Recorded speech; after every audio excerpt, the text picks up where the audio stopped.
આજે પવિત્ર દિવસે માં ભવાનીની ઉપાસના, આજે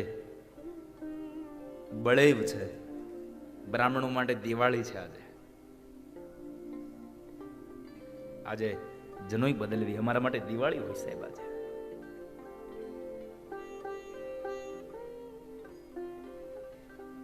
પણ એ ભાઈ અને બહેનનો પવિત્ર નાતો, પવિત્ર બંધન,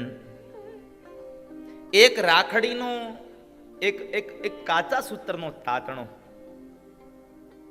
એને બાંધીએ અને એ બાંધીને કેટલા આમ ભરકથી ઓવારણા લેતી હોય એના વિધને.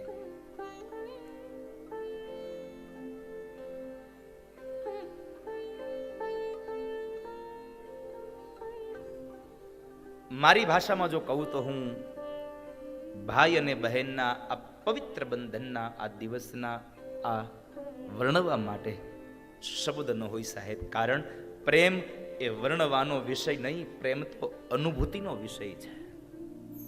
પ્રેમ હંમેશા અનુભૂતિ કરી શકાય, એને વર્ણવી ન શકાય. છતાં પણ ક્યારેક એ પ્રેમની વાતોને વર્ણવાના નમ્ર પ્રયાસો મેં કર્યા હોય છે.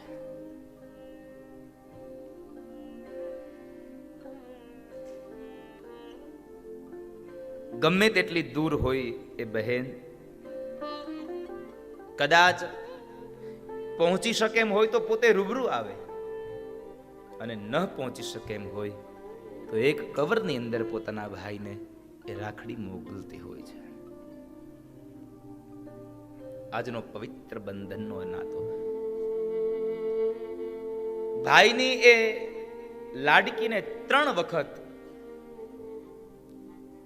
એના ભાઈની રાહ હોય સાહેબ. એક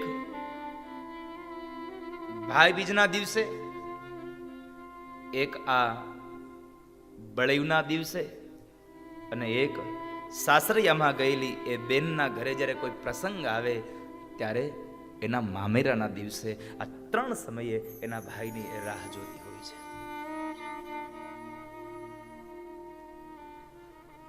પરિસ્થિતિ ગમે તેવી હોય સાહેબ, કદાચ સાસરું સારામાં સારું મળ્યું હોય, સાસરામાં કોઈ જાતની કમી ન હોય,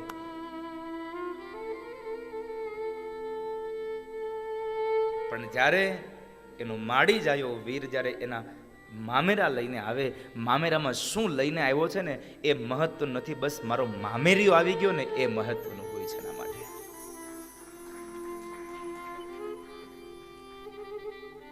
ભાઈ અને બહેનનો પ્રેમ તો બહુ પવિત્ર છે. આ પ્રસંગ માં લક્ષ્મીએ બલિરાજાને રાખડી બાંધી, માતા કુંતાએ વીર અભિમન્યુને રાખડી બાંધી, ત્યાંથી આ પ્રસંગ ઉજવાતો રહે છે. એમાં ખાસ કરીને શાસ્ત્રના અને વિદ્વાનોના મત મુજબ આ પ્રસંગ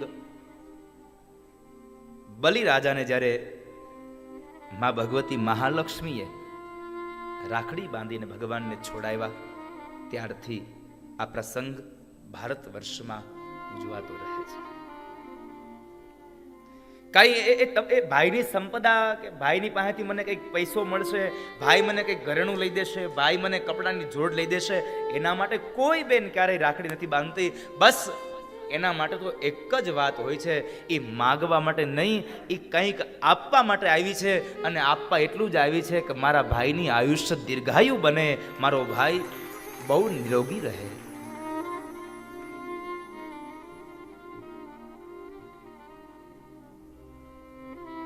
ભાઈ અને બહેનનો પવિત્ર બંધન એ નાતો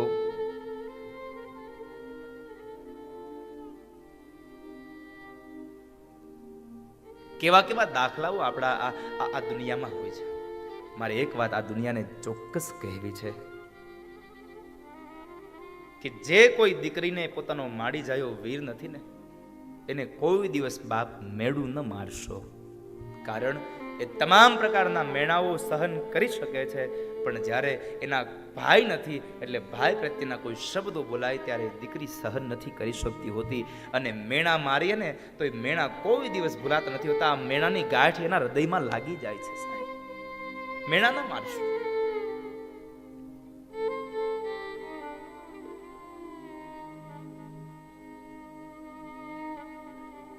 ભાઈ ન હોય એવી ભાભીને એની નણંદોએ પણ ક્યારેય મેણા ન મારવા. કારણ કે આ તો કર્મની બધી બલિહારી છે.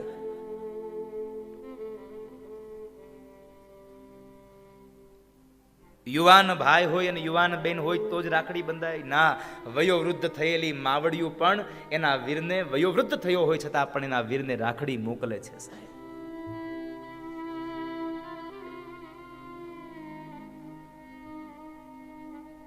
પહોંચી ન શકે એમ હોય તો કદાચ કોઈની સાથે મોકલી દે, કદાચ એ કવરની અંદર પેક કરીને મોકલી આપે. અને જેટલા બેનને અબરખા હોય કે મારા ભાઈને રાખડી બાંધું, તમે એમ માનો છો માત્ર બેનને જ આનંદ હોય? નહીં સાહેબ, કદાચ બેન પહોંચવાની ન હોય ને તો પોસ્ટ ઓફિસે જઈને 4 વખત પૂછી આવતો, એક આગલી રાત સુધી એના બેનના રાખડીના કવરની રાહ જોતો હોય સાહેબ. કેમ નહીં આવ્યું હોય?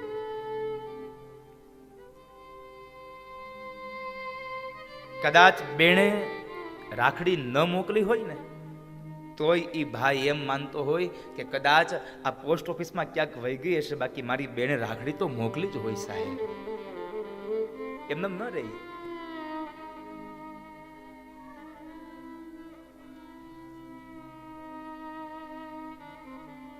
અદ્ભુત પ્રસંગ છે. આજે મને એક પ્રસંગ, હું ભાઈ અને બહેન વિશેનો એક બહુ સરસ મને આજે એક પ્રસંગ મળ્યો છે એટલે હું લઈને આવ્યો. અને આ બનેલી સત્ય ઘટના છે.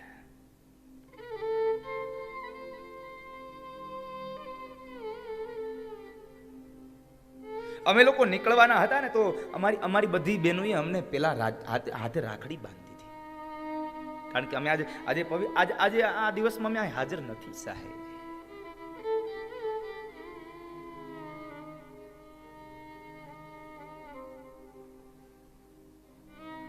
રક્ષાબંધનનો તહેવાર એ કોઈક ભાઈને પૂછજો જેને બેન ન હોય. ગામ આખાની એ દીકરીઓ પોતાના ભાઈને જ્યારે રાખડી બાંધતી હોય અને ત્યારે એક ઉભો યુવાન જોતો હોય કે મારે જો મારી નાની બેન હોત ને તો કેટલી મને રાખડી બાંધતી હોત, મારા હાથમાં રાખડી બાંધતી હોત.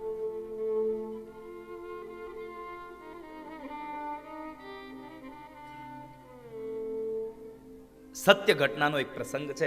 ભલે હિન્દુ ધર્મનો આ માણસ નથી, મુસ્લિમ સમાજનો આ પ્રસંગ છે સાહેબ.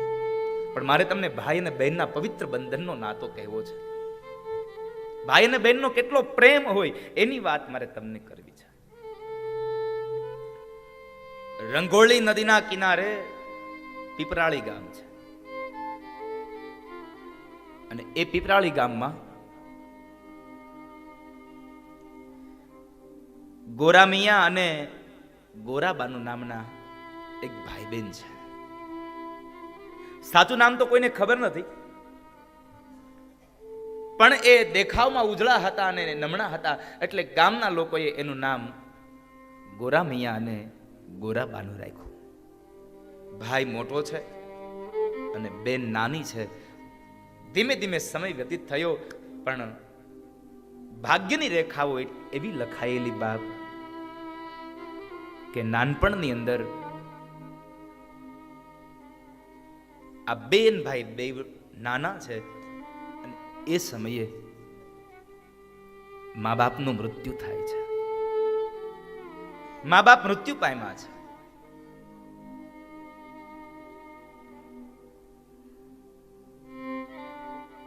ધીમે ધીમે સમય પસાર થતો જાય.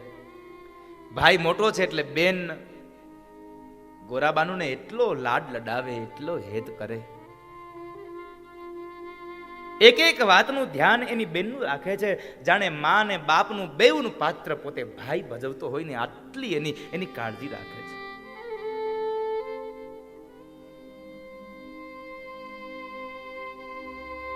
એક જાતની એને ખામી ન આવે.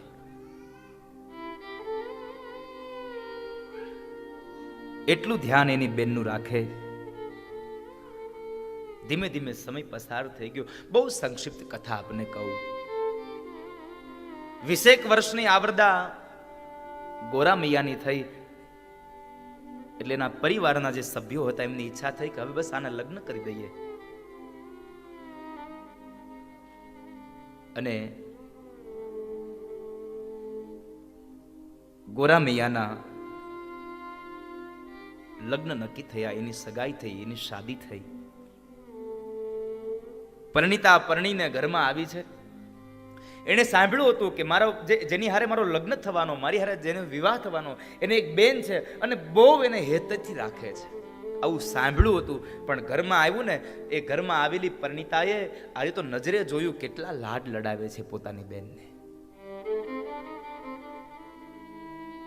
બહુ લાડ લડાવે. આ જોયું. એક વખતના સમયે બન્યું એવું, ગોરામિયાની બેન ગોરાબાનું આંગણામાં રમે છે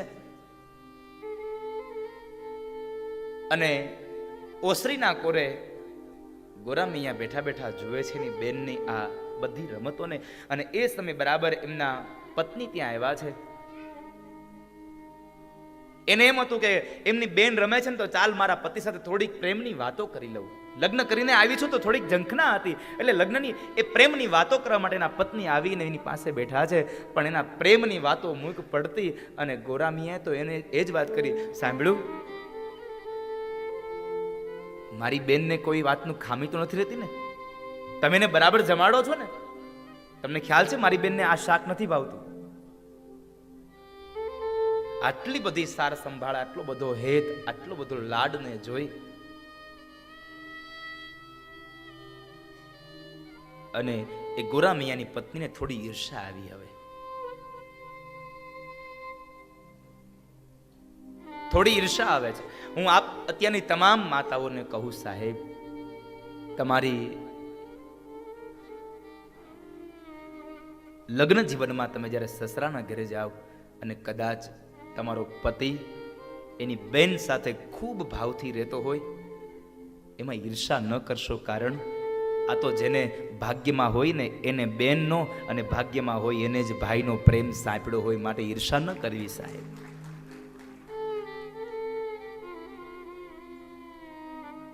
ઈર્ષા ન કરવી એને. અને અત્યારના તમામ યુવાનોને એક વાત તો ચોક્કસ કહીશ કે જ્યારે તમારી સંપદા તમારી પાસે હોય અને તમારી બેન તમને રાખડી બાંધે ને, તો રાખડીના બદલામાં શું દેવું ને એ તમારી પત્નીને ન પૂછો ને તો એમાં વધારે આનંદ હશે સાહેબ. એમાં પૂછવાની જરૂર નથી તમારે.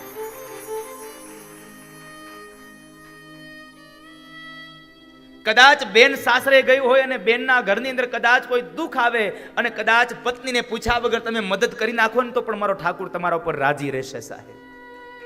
પત્નીને પૂછવાની જરૂર નથી એમાં. શું થયું સાહેબ? હું તો એટલું ચોક્કસ કહું કે તમે કદાચ તમારી બેનને ગમે તેટલું આપો ને તો એ તમારી બેન તમારા માટે જેટલું મૂકીને ગઈ છે ને એમાંનો 10મો ભાગ તમે એને જિંદગી ભર નથી આપી શકતા સાહેબ. નહીં તો એ પણ એના બાપના સંપદાની હકદાર છે, છતાં પણ 10 આંગળાઓના નિશાન દઈ અને દીકરી વહી જાય છે. એમાંથી એને ભાગ નથી માંગ્યો. એને ભાગ માંગ્યો તો તમે શું કરત?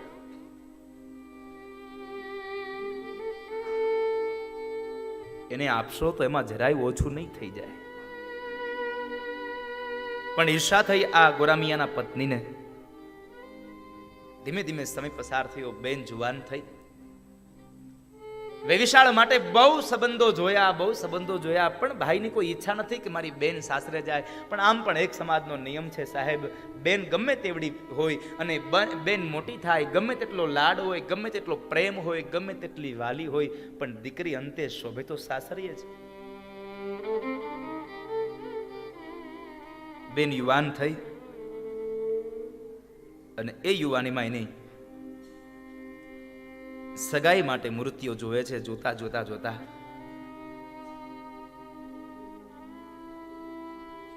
બાજુની અંદર લોલિયાણા ગામ છે અને એ લોલિયાણાની અંદર એમનું વિશાળ થયું, સગાઈ થઈ ગઈ,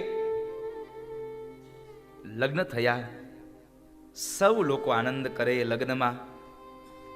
જેટલા પણ લોકો એ લગ્નમાં આવ્યા છે આખું ગામ આનંદ કરે, તમામ એ સગા સંબંધીઓ આનંદ કરે. પણ એક માણસ એક ખૂણામાં બેઠો બેઠો રડે છે, મારી બેન આજ છોડીને વહી જશે, મારી બેન આજ મને છોડીને વહી જશે. બીજો કોઈની સાહેબ ગોરા મિયા પોતે એની બેનના દુઃખમાં રડે છે. આજે મારી બેન જતી રહેશે. આખું ગામ આનંદ કરે. ભારે હૈયે બેન ગોરાબાનુને વિદાય કરી છે. સમય હતો, એ સમયમાં 10 દિવસના વાણા વીતે પછી 11મા દિવસે બેનને મળવા અને બેનને તેડવા જવાતું.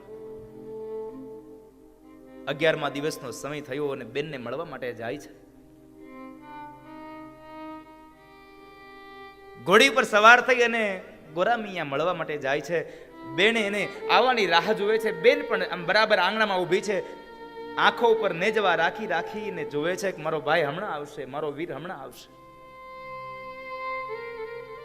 અને બરાબર એ ઘોડી આવી અને આવીને ઊભી રહી અને એ જ સમયે ભાઈ નીચે ઉતરે છે અને જ્યાં ઉપર જવા જાય ત્યાં બેને આંગણામાંથી જ એના ઓવાળના લઈ અને 10 આંગળાના ટચાક્યા ફોડ્યા છે. કેટલો પ્રેમ નીતરતો હોય સાહેબ એ આંગળાના ટચક્યા ફૂટે ત્યારે. કેટલો કેટલો આમ ક્યારેક ક્યારેક તો કોઈક બેન આમ ઓવરણા લઈને તો દુખણામાં એ ઓવરણામાં 10 આંગળાઓના ટચક્યા ફૂટે તો આપણે શું કહીએ, બહુ વાલો છો તને તો. અરે સાહેબ, માડી જાયો વીર કોને ન વાલો હોય, કોને વાલો ન હોય.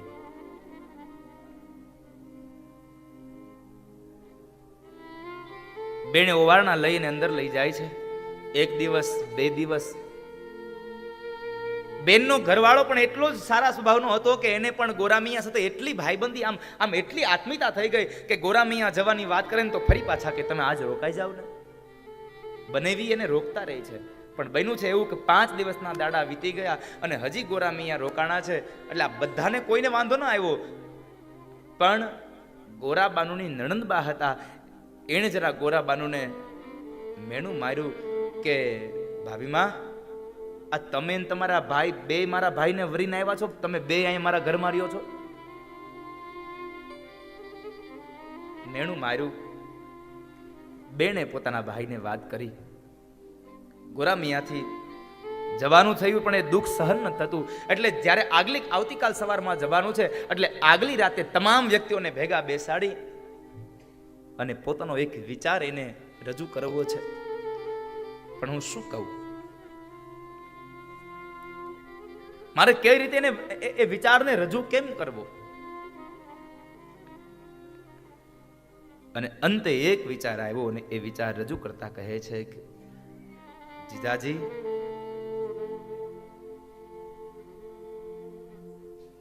હું મારી બેન વગર તો રહી નહીં શકું અને મારે અહીંયા રોકાવું પણ ઉચિત નથી. એક કામ કરીએ તો, એક મિનારો હું પીપરાળીના પાદરમાં બંધાવું અને એક મિનારો તમે અહીંયા લોલિયાણાની પાદરમાં બંધાવો. અરે પણ ગોરામિયા, એનાથી શું ફાયદો? અને ત્યારે એની બેન ગોરાબાનું બેઠી છે અને એ સમયે ગોરામિયા કહે છે, જીજાજી, જો એ મિનારા ચણાઈ જશે ને તો મિનારાની એ સીડીઓ ચડીને ઉપરના કાંગરે આવી અને મારી બેન દીવો લોલિયાણામાં કરશે એ કાંગરે અને હું પીપરાળામાં કરીશ. આ બે એકબીજાના દીવાઓ જોઈ લેશું ને તો પણ અમને મેળાનું હેત પ્રાપ્ત થઈ જશે. અમને એક મિનારા ચણવા દો. અમે બેન ભાઈનું એકને અમે મળ્યા હોવાનું અમને હેત થશે. હું મારી બેન વગર નહીં રહી શકું. બહુ સંક્ષિપ્ત કથા કહું તો પીપરાળામાં અને લોલિયાણામાં બેમાં મિનારાઓ ચડ્યા. સાંજની સંધ્યા થાય અને એ જ સમયે આ બાજુ ભાઈ અને પેલા મિનારા ઉપર બેન એક દીવો લઈને આવે. દીવો જુએ એટલે માડી જાયો વીર મને મળી ગયો અને મારી બેન મને મળી ગઈ, લાડકી મને મળી ગઈ. આવો હેત રાખીને ફરી પાછા નીચે ઉતરે. એક માત્ર નિયમ રાખ્યો હતો કે જ્યાં સુધી દીવા ન જોઈ લઈએ ને ત્યાં સુધી સાંજનું ભોજન ન કરવું. કેટલો પ્રેમ છે આ ભાઈ અને બહેનનો સાહેબ. અદ્ભુત ઘટના છે ને સત્ય ઘટના છે.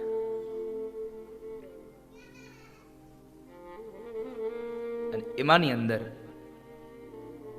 બરાબર એક વખતના સમયે બન્યું એવું કે ગોરા મિયાને બહાર ગામત્રે જવાનું થયું.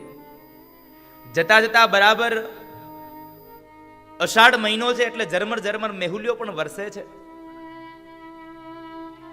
જતા જતા એણે એના પત્નીને કહ્યું, સાંભળ્યું, કદાચ મારે આવવામાં મોડું થાય ને તો સંધ્યાના સમયે તમે મિનારા ઉપર દીવો કરવાનું ન ભૂલતા હો. મારી બેન રાહ જોતી હશે, ત્યાં સુધી જમશે નહીં. ગોરામિયા ગામત્રે ગયા. ગામત્રાની અંદર એને સમય ઘણો વ્યતીત થઈ ગયો અને સાંજ થવા આવી, હજી ઘરે આવ્યા નથી. અને આ બાજુ એના પત્ની કામમાં ને કામમાં ભૂલી ગયા અને એમાં બરાબર થાકી ગયા હતા એટલે આડે પડખે થઈ અને એને નીંદર આવી ગઈ. સાંજની સંધ્યા ઢળી ચૂકી. આ બાજુ ગોરાબાનું બરાબર ઉપર આવ્યા છે, મિનારા ઉપર દીવો લઈને આવે છે. પોતાનો દીવો ઝળહળતો છે પણ સામેના મિનારા ઉપર કોઈ દીવો નથી. સામેના મિનારા ઉપર કોઈ દીવો નથી. અને એ જ સમયે ગોરાબાનુએ નક્કી કરી લીધું કે આજ મારા ભાઈના મિનારા ઉપર દીવો નથી ને તો કદાચ મારો ભાઈ આ ધરતીમાં નહીં રહ્યો હોય તો જ દીવો ન હોય, ને તો મારો ભાઈ આ ધરતીમાં હોય તો આ ગોરાબાનુનો દીવો બતાવવા વગર ન રહે. આટલું બોલ્યા, આટલું સમજ્યા, મનમાં નિર્ણય કરી લીધો. અને એ જ સમયે ગોરાબાનુએ નિર્ણય કર્યો કે જો મારો ભાઈ આ ધરતીમાં ન રહ્યો હોય તો હવે મારા ભાઈ વગર હું શું કરું. અને એટલે અંતરમાંથી આવકાર નાખ્યો, અંતરમાંથી નાદ કર્યો કે હે ભાઈ, હે વીરા, હું પણ આવું છું, તને એકલો નહીં જવા દઉં. અને એ સમયે દીવાની અંદર પૂરેલું દિવેલ પણ ખૂટતું ગયું અને ગોરાબાનુના હૃદયની અંદર ધીરજ પણ ખૂટી ગઈ. ધીરજ ખૂટી ગઈ, એટલી ખૂટી ગઈ કે મનમાં નક્કી કરી લીધું કે મારો ભાઈ આ ધરતીમાં નથી રહ્યો. એટલે લોલિયાણાના એ મિનારા ઉપરથી ગોરાબાનુએ પોતાના ભાઈની પાછળ ત્યાંથી પોતાનું શરીર પડતું મૂક્યું. નીચે પડે છે અને પોતાનો દેહ ત્યાગ થયો. ભાઈના વિયોગમાં એ બેને પોતાનું દેહ ત્યાગ કરી દીધો. સાહેબ, ઘટના હવે બને છે. રાતનો સમય થયો અને બરાબર ગોરામિયા ઘરે આવે છે. આવતાની સાથે પહેલો વેલો પ્રશ્ન કર્યો, સાંભળ્યું, આ રાત થઈ ગઈ, સંધ્યાનો સમય વીતી ગયો, તમે પેલો દીવો કરવાનું ભૂલી તો નથી ગયા ને? દીવો કરવાનું ભૂલી નથી ગયા. એટલા શબ્દો સાંભળ્યા અને ગોરામિયાના પત્નીને યાદ આવ્યું, હું તો ભૂલી ગઈ. અરે રે રે, હું તો કામમાં ભૂલી ગઈ. ગોરામિયા એકદમ દીવો તૈયાર કર્યો અને એક પછી એક સીડી ચડે છે. રોજનો ક્રમ હતો એ મિનારા ચડવાનો, પણ આજ એક પછી એક દાદરો બહુ દૂર થતો જાય છે. મિનારા ઉપર જઈને જ્યાં દીવો કરીને ઉભો રહે છે તો સામેના મિનારા ઉપર નથી દીવો દેખાતો. એટલે ગોરામીએ નક્કી કરી લીધું કે મારી બેન જ્યાં સુધી દીવો ન જોવે ત્યાં સુધી નીચે ન જાય. અને આજ મારી બેનના મિનારા પર દીવો નથી તો કદાચ મારી બેન આ ધરતીમાં નહીં રહી હોય. આવું નક્કી કરી અને ગોરામીએ પણ પોતાની બેન નથી રહી આ દુનિયામાં, આવું નક્કી કરી અને પોતે મિનારા ઉપરથી પોતે છલાંગ લગાવી પોતાનું શરીર પડતું મૂક્યું અને પોતાની બેન સાથે પોતે પણ જન્નતના દરવાજાઓમાં સાહેબ બેન અને ભાઈ બે વિદાય થયા. મારો કહેવાનો ભાવાર્થ છે કે બેનની પાછળ ભાઈ અને ભાઈની પાછળ બેન, આ બેવે એકબીજાનો પ્રાણ ત્યાગી દીધો. આ ભાઈ અને બેનનો પવિત્ર બંધનનો નાતો છે, પવિત્ર તહેવાર છે. એવો આજ આ પવિત્ર બંધનનો નાતો. કેટલો પ્રેમ, કેટલો લાડ હોય સાહેબ. એટલે બે પંક્તિ એ દીકરી માટે ગાવી ગળમે સાહેબ.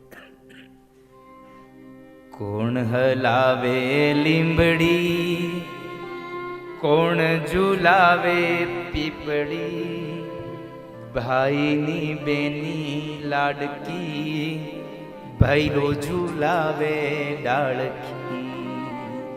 કોણ હલાવે લીંબડી ને કોણ ઝુલાવે પીપળી, ભાઈની બેની લાડકી,